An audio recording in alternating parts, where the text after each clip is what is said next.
These fucking lashes. Yeah.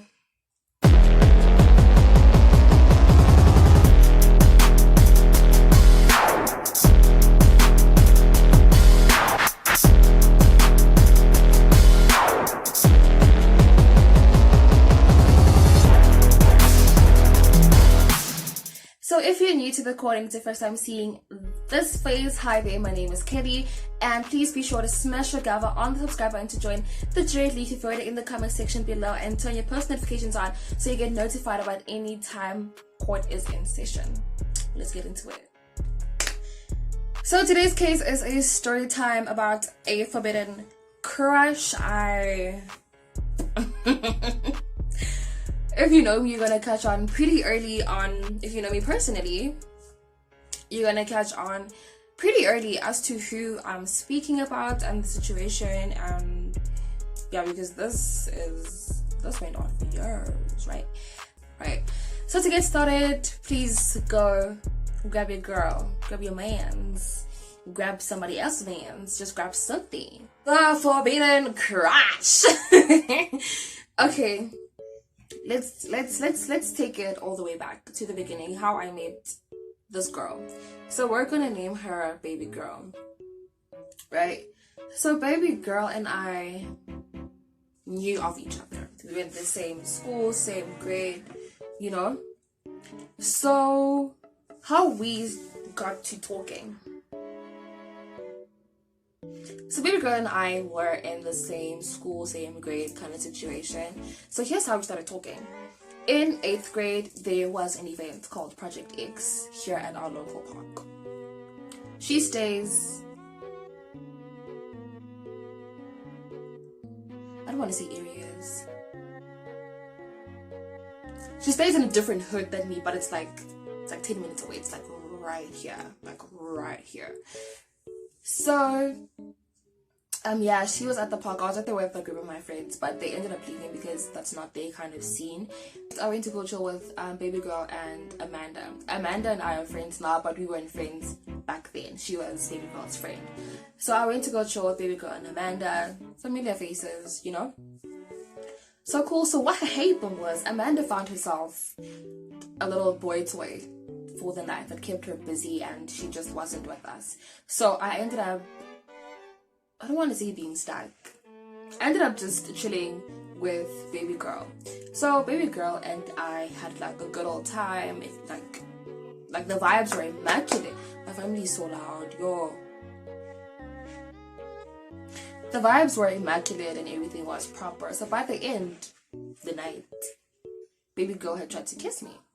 And I found her attractive, but I didn't know I was, you know, I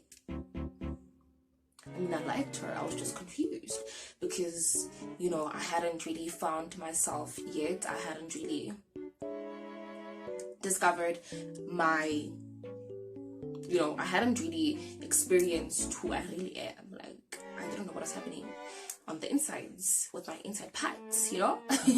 So yeah, I didn't kiss her. So yeah, so then after that event, Baby Girl and I got really close. So in turn, I was kind of integrated into like her squad, right? So here comes the names. I need you guys to pay attention. So she's Baby Girl. So in that squad, there were 2 lesbian hands, a bisexual hand, 2 bisexual hands. Well, the second one is irrelevant to the story, but yeah. So the 2 lesbian hands, Baby Girl, and let's call her Penelope, and then there's a bisexual hand, Amanda, and then, well, there's me. We didn't know at the time that I was queer, but there's me and there's this other one who's not relevant to the story. So yeah, so moving on, I got close to her friends. It was like a whole thing, right? So then 9th grade comes, and in 9th grade I heard through grapevine that apparently Baby Girl had a little thing for me. brushed it off, didn't really take it into consideration. I think I was in a little relationship or something like that. But yeah, whatever. So 10th grade comes, and I get my first 10th grade comes, and I get my first girlfriend. And funny enough, it's baby girl's best friend. So we're gonna call her, yo, what's happening? So we're gonna call her Cooper, right? So Cooper and I date for a little while, and then we break up because, yeah, whatever. So now,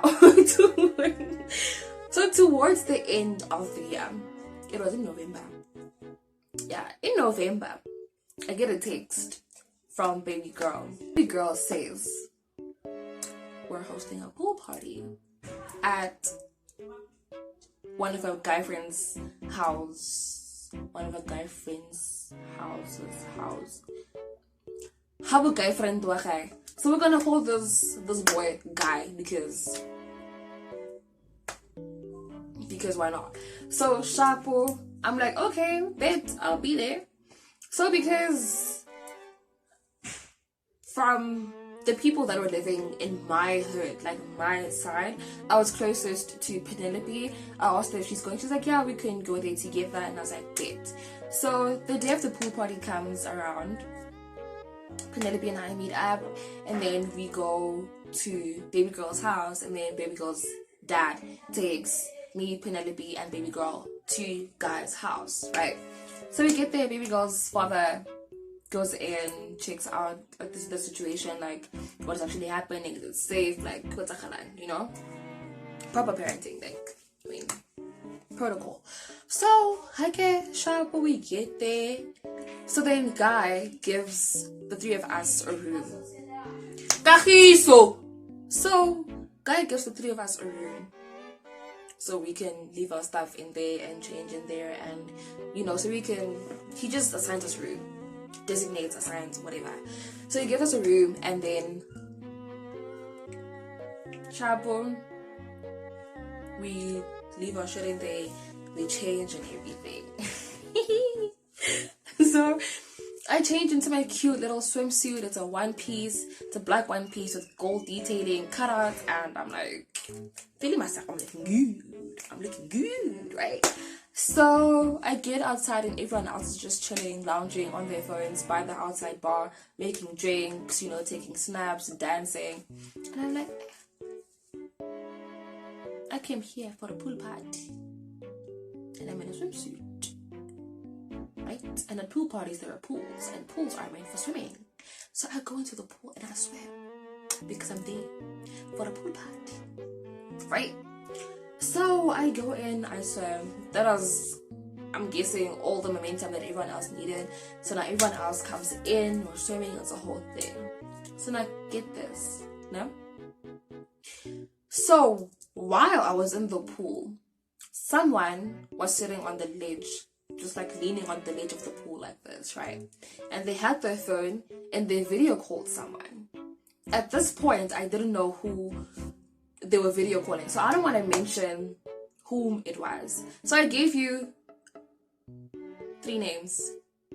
I gave you 4 names. I gave you baby girl, I gave you Penelope, I gave you Guy, and I gave you Amanda. Amanda wasn't there, so it's between these 3. Now I'm gonna give this person a second name because what they did was two-faced. Now what they did was two-faced. So this person, we're gonna give them another name. We're gonna call this person imposter because what are you doing? Right? You're acting sus. You're acting sus. So one of these 3 people, among these ones, there's an imposter. I'm not gonna say, I know who it is, I'm not gonna say who. If you can figure it out, leave it in the verdict. Like, leave your verdict in the comment section below. Like, let me know who you think it is in the comment section below. Okay. So this person is video calling this beautiful girl. And so they see what I notice the person on the screen. And they're like, oh, this is baby girl's girlfriend. And I'm like, huh? And like, yeah, this is baby girl's girlfriend. I'm like, okay. Why are you telling me? I didn't ask. Right. Okay, so with what I just said, there's only 2 people left. It can only be 2 people now. Baby girl, why would she out herself like that? So not Penelope and Guy. It's between these 2. The imposter is among these 2 people, right? Sharp. Let's see if you can figure it out. If you can figure it out, I don't know. Congratulations, you're real one. So sharp, okay. The day goes on, so now everyone has had enough of the water. I go and I chill with one of the guys there. I'm not gonna name him because he doesn't really play like a huge role in whatever happened. So I chill with him, and then I was actually sitting on his lap because, well, I don't know why, I was just sitting on his lap. And we're both on our phones, and then they all come. We all now sit in a circle. So I slide off his lap, I sit next to him, and our baby girl is sitting directly in front of me, and everyone else is just like, you know, hi, bet. So one person suggests that we play Confessions. So Confessions is a game. It's a little game that we like to play just to give you an opportunity to get things off your chest, and you know, and the rules are pretty simple. Like, confess something that's been weighing heavily on you, and you can't lie. Like, you can't lie. So you can't lie. You have to say something of substance, and whatever said there stays there. Yeah? Whatever said there stays there. No one else can know about what was said during that round or game of Confessions. I got sharp. So Guy starts with his confession. He confesses everything's proper. So that goes like this, right? So it gets to baby girl. So baby girl saw the imposter tell me about her girlfriend. Now her confession was that she has a girlfriend. So she stood up, looked at me, and she's like, I have a girlfriend. Everyone, like literally everyone, turns and looks at me. Why didn't do it? Right? Sharp. The game dissolves. So I get up, I go to the room that was assigned to us. Penelope comes after me. She's like, how do you feel after, you know, confessing that? And I'm like, I feel right. Checking up on them, whatever. I'm used to it. I'm kind of like the motherhead of all my friend groups. Most of my friend groups. So yeah, I go to the outside bathroom, and Vele, there's a girl throwing up in there. So I'm just driving her back, asking her questions, seeing how disorientated she is. Like, is she gonna be able to go home? Does she know where she is? Does she know what happened? You know, like just asking like questions. So the sick girl, we're gonna name her Sicko. So Sicko finishes throwing up and whatever. So we clean up, flush. So now we're about to head out. When we open the door, baby girl is standing by the door, and I'm just like, maybe she just came to check on Sicko, right? And eventually she asked, like, is she fine? What does she need? What should we do? And I'm like, now she just needs to like lay down for like a few, give her a cold compress on her forehead, and give her like a glass of water, you know? She's like, bet. So now she takes Sicko away from me. I was holding her up, because had I not been holding Sicko up, she would have lost her balance, fell, hit her head or something. So she takes Sicko from me, hands her over to someone else, and then she blocks my way and starts walking towards me. So now I'm backing back into the bathroom. Well, she closes the door. So now I'm within close proximity with this girl. There's no one around. We're behind closed doors, 4 walls, and you and me and a toilet. Shit's about to hit the fan. So, Mina, I put down the toilet seat and the lid. I sit down on the toilet. She looks at me, and I just look at her on some... So now baby girl's like, why didn't you tell me? You really should have told me. And I'm just sitting there like...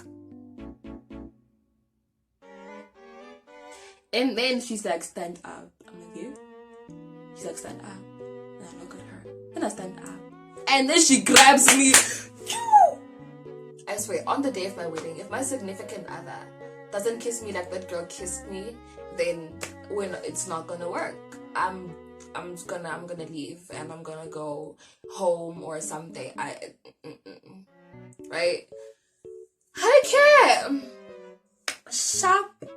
So we're kissing, and then this clown, this stupid girl that you're looking at, that you're listening to right now, this one named Kelly, this clown academy, like, guess what I did? I stopped her. Guess what I said? I said, now you have a girlfriend. Huh? Why would you do that? Like, guys, I'm so disappointed in myself. Like, why the drama? Like, Telemunte could never. Why?